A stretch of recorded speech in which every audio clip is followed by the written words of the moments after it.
Salut les copains. Bon, aujourd'hui, en fait, comme c'est le confinement, et puis comme avec Michael, on a annulé la sortie de FloTube, je vais quand même vous montrer quelques leurres et tout, tout ce que tout ce que je compte amener pour la pêche en FloTube.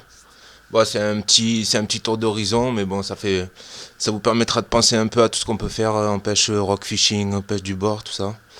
Voilà, donc ben Michael il avait un peu dit on se fait une sortie l'heure, donc j'avais un peu pris tout ce que j'avais trouvé, donc il y a un gros tour d'horizon.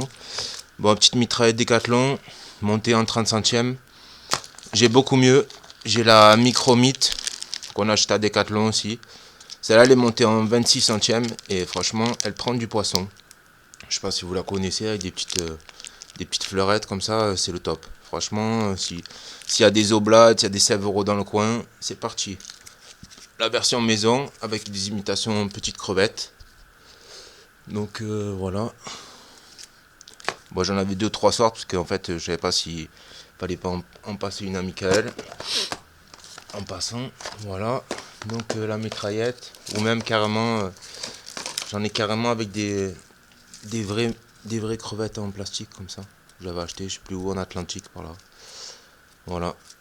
Donc bien sûr la palangrotte pour me sauver parce que aussi on voulait pêcher aux appâts donc moule et crevettes. Donc voilà, j'avais fait deux trois petites palangrottes comme ça, vite fait. Deux hameçons et le mieux c'est avec un hameçon d'en bas qui traîne bien à ras du fond sur 40-60 cm. Voilà, bon ma boîte à l'heure. Alors bon ben j'avais pris du souple quand même, on sait jamais, des souples normaux. Donc tête plombée 4 grammes, un petit finesse, là c'est un 4 pouces je crois. Dans ce genre, j'avais deux, trois petits anchois, des trucs comme ça, tête en 15 grammes, pour au cas où il y ait du courant, parce que même en flotte tube, il peut y avoir franchement du courant. Donc voilà. Après, la technique magique que j'ai trouvée depuis un an, pour envoyer des mini leurres souples au fond, le montage chez Borashka. Là, c'est une tête en 12 grammes, avec un petit 3 pouces dessus, ou 2 pouces et demi. Et là, franchement, vous jetez ça, vous faites sauter ça à ras du fond.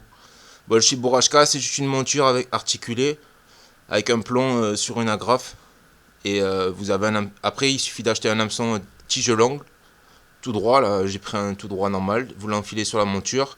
Bon, il faut que l'œillet il arrive à passer sur le fer. Hein, donc c'est pas tous les hameçons qui arrivent à passer. Déjà, celui-là, c'est juste, il reste bloqué. Normalement, ils sont articulés en plein. Mais c'est pas plus mal en fait pour pêcher. Donc voilà, bon après, un peu comme le rock fishing, hein, j'avais pris des trucs, mais bon après avec des têtes en 2 grammes, c'est pour pêcher dans 400 mètres d'eau, hein, donc si vous pêchez sur 8, 10, 15 mètres de fond, ça va pas être possible de balancer des trucs comme ça. Voilà, donc les tout petits leurres souples, des moyens, et qui ressemblent à des poissons, plutôt des anchois quoi. Après un montage simple hein, sur une tête plombée en 5 grammes. Mais bon, 5 grammes, franchement, vous pêchez à 4 mètres de fond, après c'est fini quoi. Vous sentez plus le leurre avec le courant, avec la dérive et tout. Puis il faut penser qu'en flotte tube, on ne s'arrête pas sur place, hein, on se laisse dériver, donc il faut traîner le leurre. Et déjà 4 grammes, on sent rien en vertical du bord des rochers, donc c'est bien pour ça que j'avais prévu la Cheborashka en 12 grammes. Là, je me mets bien en vertical et c'est parti. Bon, j'avais pas pris que ça non plus. Comme on a dit un peu pêche au leurre et aux appâts, j'avais pris. J'aime bien le petit chinchiku aussi. Le petit chinchiku, je mets un petit bout de crevette. Là, vous prenez un morceau de gamba, c'est un seul quartier. Vous l'enfilez sur l'hameçon. Là, c'est un petit 15 grammes. Vous envoyez ça sur le fond et vous faites sauter ça pendant la dérive en flotte tube. Comme ça, ras du fond, tranquillou. Bon, 15 grammes, c'est un peu léger. Donc, suivant les zones, la taille des poissons, il y a moyen de changer d'octopus. Passer un octopus un peu plus gros. Bon, les bonnes couleurs, franchement, pour la journée, c'est blanc, couleur poulpe naturelle, comme ça, marron. Et là, pareil, vous mettez un petit bout de crevette. Là, c'est une 40 ou 60 grammes, je sais plus. Bon, en fait, en vertical, il n'y a pas de point, donc vous jetez pas. Vous posez à côté du flotte ou en bas des rochers si vous faites du rock fishing. Vous jetez à quoi 10 mètres du bord et vous faites sauter sans problème. Donc voilà, en dérive, vous tenez ça tendu et vous glissez sur le fond comme ça. Dès qu'il y a des touches, hop, vous arrêtez, vous ouvrez le pick-up, vous attendez, et dès que vous sentez la touche en retour comme ça en arrière, vous ferrez, c'est que le poisson il a pris ou. Bah après, j'ai plein de modèles, hein. J'ai fait des modèles genre modèle avec tête de poulpe, là un peu plus arrondi comme ça, pendu par la verticale comme ça, et vous faites sauter ça sur le fond, pareil. C'est aussi un Inchiku, mais bon. Après, il y a différentes sortes.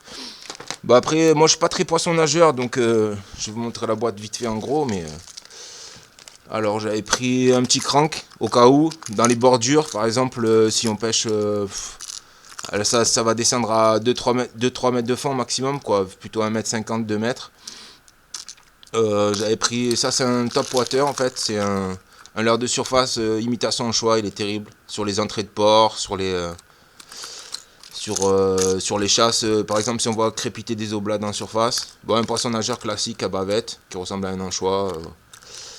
Voilà, après, bon, j'avais des petits poissons nageurs, mais en fait, j'avais prévu des petites balles en plomb comme ça que je mets directement avec une perle et devant les mérillons pour jeter des tout petits poissons nageurs comme ça. Parce qu'en 5 grammes, j'ai prévu 2 cannes. J'ai prévu une canne lancé léger, genre 1 10 grammes, et j'ai prévu une canne 10-30, normal, pour un petit top water au cas où les oblats elles éclatent en surface. Et puis voilà, si on voit des bonites qui sont un peu dures à voir, là j'ai un petit poisson nageur qui sort. Ah merde, on le voit pas bien. Je vous le mets dans l'autre sens. J'ai un petit poisson nageur. Ça, c'était le top water. Et là, j'ai un petit poisson nageur en, je sais pas, 18-20 grammes. Qui arrive à se lancer quand même à 30-40 mètres sans problème. Sans trop forcer. Donc voilà. Avec du 35 centièmes en fluoro devant. Et vous jetez ça sur les chasses. Ou si on voit un truc qui éclate en surface. Voilà. Bon, il n'y avait pas que ça non plus. Donc je vais faire le tour de mes boîtes vite fait. Alors là, c'était les montures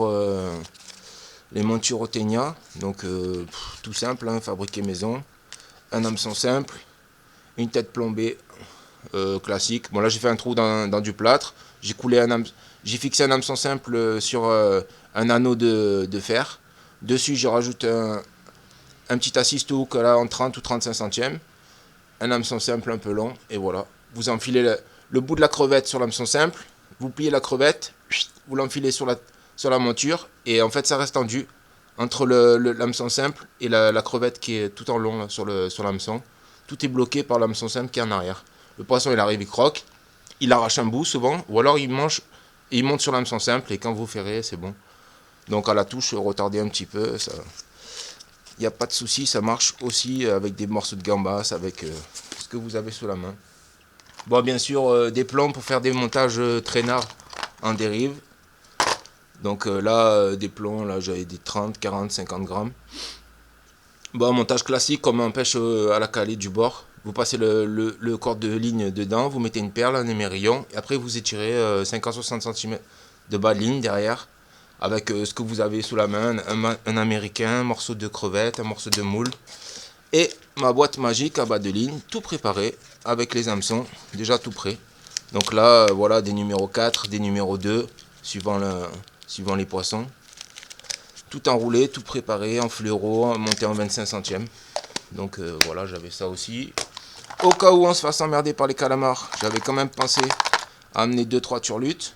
Bon, c'est des vieilles turlutes, elles sont vraiment en piteux état. Mais ça doit encore marcher. Donc voilà, turlute classique pour les 4-5 mètres de fond. Turlute sur lesté pour des zones entre 8 et 12-14 mètres de fond. Et carrément, si on était passé sur des 15, la turlute en montage tandem. J'ai une turlute comme ça en haut, une turlute comme ça en bas. C'est un montage, bon, il faut tout déplier, mais c'est un montage comme ça en tandem. Et je dandine, le poids il se fait par la grosse turlute en bas, et la petite en haut, elle est sur une petite potence de 30-40 cm, et elle dandine aussi par-dessus, comme ça. Par contre, celle-là, elle fait presque 60 grammes, je l'ai fabriquée moi-même. Mais c'est terrible aussi. Au cas où les calamars seraient venus nous emmerder, on aurait eu de quoi les secouer. Alors après, qu'est-ce que j'ai dans ma boîte? Bon, classique, hein, j'ai pris des hameçons. Ah, des moules de Marseille, parce que Michael, il avait parlé de... Je sais pas si vous connaissez la moule de Marseille. C'est une moule en plastique. On passe le fil dedans. Bon, je les ai améliorés avec un coton-tige pour le coulissement. Et après, derrière, vous montez juste sur votre corde de ligne, vous montez directement un hameçon simple et une petite perle. Et vous accrochez une moule sur l'hameçon, elle va rentrer, se cacher avec l'hameçon à l'extérieur. Le poisson, il vient manger. Mais bon, pour des pêches comme ça, il faut se mettre à l'encre. Donc C'était pas garanti en flotte tube, des fois on peut s'ancrer ou des fois c'est trop la misère.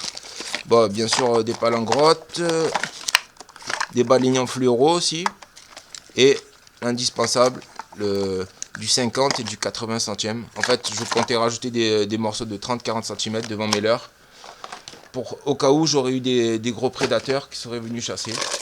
Donc ma boîte à jig sera un peu classique comme d'habitude. Vraiment pour les très très gros, j'avais jusqu'à 40 grammes, style anchois. Bon, ceux-là, franchement, je vais pas les envoyer dans l'eau avec du 30 centièmes devant parce que ça fait trop peur. Si c'est un denti ou si c'est une petite céréale ou quoi, je vous comptais rajouter 30-40 cm de 60-80 centièmes devant, plus mon corps de ligne en 35. Donc ça c'était pour les gros. Bon, pour les gros à distance, si jamais c'est des chasses de bonite, il faut tirer loin, donc Decathlon 40 grammes. Des fast speed aussi, Decathlon ils ont fait un nouveau modèle qui est pas mal aussi. Celui-là, celui-là un peu allongé. Bah, c'est plutôt du jigging vertical hein, ou en ramené linéaire, vraiment à ras de la surface rapide. J'en ai 2 ou 3 comme ça, des modèles en 30, 35, 40 grammes quoi. Ça se lance hyper loin. Ça nage pas très bien parce que c'est pas fait pour papillonner en fait. Vous ramenez ça comme un anchois qui s'enfuit. Voilà. Bon après en médium, je serais passé sur des 20 grammes. Là c'est le petit Decathlon classique. Très plat, donc en fait il fait les deux. Lui il nage tout droit, il nage en papillonnant. Ça pas de problème. Celui-là qui est pas mal aussi, le slow jig de Decathlon. Moi j'ai pris un tout petit là, j'ai pris un 20 grammes je crois. J'ai un peu amélioré la version, j'ai mis des caoutchoucs rouges. Et après on peut mettre un peu des crevettes sur les hameçons, histoire de encore plus. Mais bon, le slow jig en fait c'est très mou, on se met à ras du fond, on fait sauter. Et pendant la dérive ça peut être pas mal. Les meilleurs modèles, après les jarres comme ça, Decathlon en choix, qui sont pas mal aussi, en 20 grammes toujours. Et après vraiment, si celui-là qui est une tuerie, le vert et jaune là de Decathlon, c'est pas la marque Decathlon, mais ils le vendent et ils le vendent aussi à Cabesto. En 15 ou en 25 grammes, ceux-là, ils se tuent à chaque fois je fais un poisson. Donc je sais pas pourquoi, pourtant les autres ils sont beaux, les anchois et tout, mais alors ceux-là ils sont terribles. Ils papillonnent beaucoup moins, ils se jettent très très loin parce qu'ils sont vraiment dodus et ronds. Mais bon après, si on avait été emmerdé par les petites oblades, là j'ai des tout petits jigs Decathlon qui sont en 10 grammes ou en 15 grammes. Là ceux-là, franchement, ça vaut le coup aussi. Le problème c'est que si vous voulez monter avec des têtes de ligne qui sont supérieures à 30 centièmes, les poissons ils mangent plus. Donc voilà, il faut monter en 25 centièmes. Et c'est vraiment pour les tout petits, les petits Severo, les petits... Bon, j'ai déjà fait des maquereaux jusqu'à 400 grammes avec, mais bon, c'est pas fait pour ça. Normalement, je monte en plus, je change les hameçons, je monte des tout petits hameçons Esprit qui sont bien plus piquants. Voilà, donc j'aurais eu ça aussi. Et surtout, ne pas oublier de faire des assist hooks avec une petite plume ou n'importe quoi, des petites fibres, histoire de faire un truc qui se promène à côté du jig. En général, si les poissons ils sont plus gros, ils vont essayer de lui voler le petit assist hook, donc ça permet de faire des poissons bonus en plus de ceux qui viennent que pour manger le poisson. Tous les petits, genre les serrans et tout, ils attrapent la plume directement. Voilà, donc c'était un petit tour d'horizon vite fait. Hein. Après, sur le flotte, il n'y a pas beaucoup de place, hein, donc ça aurait été vite résumé. J'aurais eu une boîte de leurre et une boîte de matos comme ça. Et puis après, voilà, une boîte pour remettre les plombs. Donc j'aurais mis mes turlutes en plus.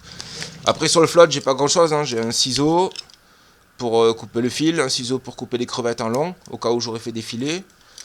Un petit fil élastique comme ça dans un tube pour l'histoire de ficeler les petites crevettes sur les inchiku, les trucs comme ça pour que ça soit un peu plus costaud. Et après, un classique, hein, une pince pour décrocher les hameçons. Et un dégorgeoir si vraiment je pêche à la pale en grotte, que j'attrape une girelle. Qu'il faut la décrocher. Voilà. Après, l'essentiel, une pince pour serrer les nœuds, pour quand on fait les hameçons par exemple, ou même pour s'enlever un hameçon si on se le plante dans le doigt. Bon, en général, on ne préfère pas, mais bon, il vaut mieux toujours avoir une pince quand même. Ça évite d'aller jusqu'à l'hôpital Esprit pour se faire enlever un hameçon. Voilà. Donc, c'était tout. Hein. C'était l'histoire de faire un petit tour, quand même, de parler d'un truc de pêche. Et puis, la prochaine fois, j'essaierai de vous trouver un truc un peu plus intéressant à montrer. Bon, clin d'œil à Mika, hein, désolé pour la sortie, hein, de toute façon on se refera une mission, mais c'était l'histoire que tu vois un peu ce que j'avais préparé. Et tu as vu, j'ai tout en double, donc il n'y a pas de souci, je peux te passer des ténias, je peux te passer des petits Inchiku et même une mitraillette. Voilà, donc ben, à plus les gars et à la prochaine vidéo. Salut!